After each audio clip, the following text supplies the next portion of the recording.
حضرت علی فرمانے لگے میری 5 باتیں یاد کر لو، اور فرمانے لگے اونٹوں پر بیٹھ کر تلاش کرنے نکلو گے تو یہ باتیں تمہیں ملیں گی کہیں بھی نہیں، لے لو ہم سے حاصل کر لو، یہ فیض ہے۔ فرمایا ڈھونڈنے نکلو گے نہ ڈھونڈنے، تمہیں یہ ملیں گی، ڈھونڈنے سے نہیں چیزیں ملیں گی۔ فرمانے لگے 5 باتیں لے لو یار حضرت شیر خدا کی 5 باتیں، آج اس کو سبق کے طور پر رٹا لگا لو، اسے یاد کر لو، دل میں بٹھا لو۔ شیر خدا کی 5 باتیں، علم و حکمت کا نچوڑ، نبی پاک صلی اللہ تعالی علیہ وسلم سے لیا ہوا فیض،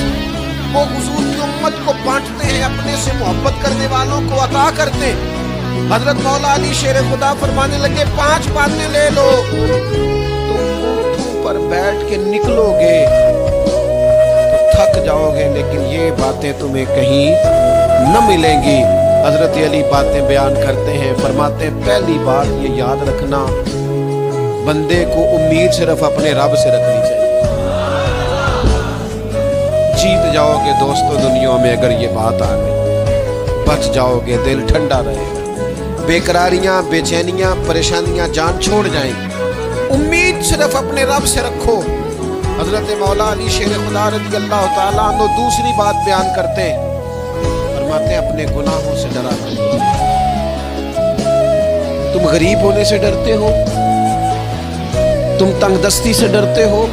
تم لوگوں کی دشمنی سے ڈرتے ہو، اپنے گناہوں سے ڈرو،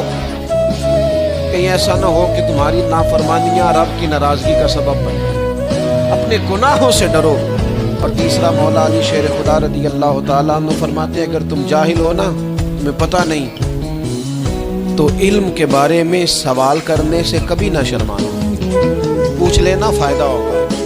کسی سے بات کر لینا فائدہ ہوگا، کسی سے سیکھ لینا نفع ہو جائے گا، کسی کو مان لینا اپنا استاد، زندگی بھر سمجھدار ہو جاؤ گے، فیض یاب ہو جاؤ گے۔ اور حضرت علی شیر خدا چوتھی بات ارشاد فرماتے ہیں، یہ علماء کے لیے فرمایا اگر عالم کو کسی مسئلے کا علم نہ ہو تو غلط بات نہ بتائے، بلکہ کہہ دے واللہ اعلم، اللہ بہتر جانتا ہے۔ یہ بات یاد رکھیں، جس بات کا پتہ نہ ہو، جس کی خبر نہ ہو، جس پر عبور نہ ہو، اس بات کو آگے بیان نہ کیا جائے، اور کبھی بھی غلط بات نہ بتائی جائے۔ یہ حضرت علی شیر خدا ہمیں سبق دیتے ہیں۔ اور 5ویں بات حضرت علی شیر خدا ارشاد فرماتے ہیں، یاد رکھنا ایمان میں صبر کی وہی حیثیت ہے جو جسم میں سر کی حیثیت ہے۔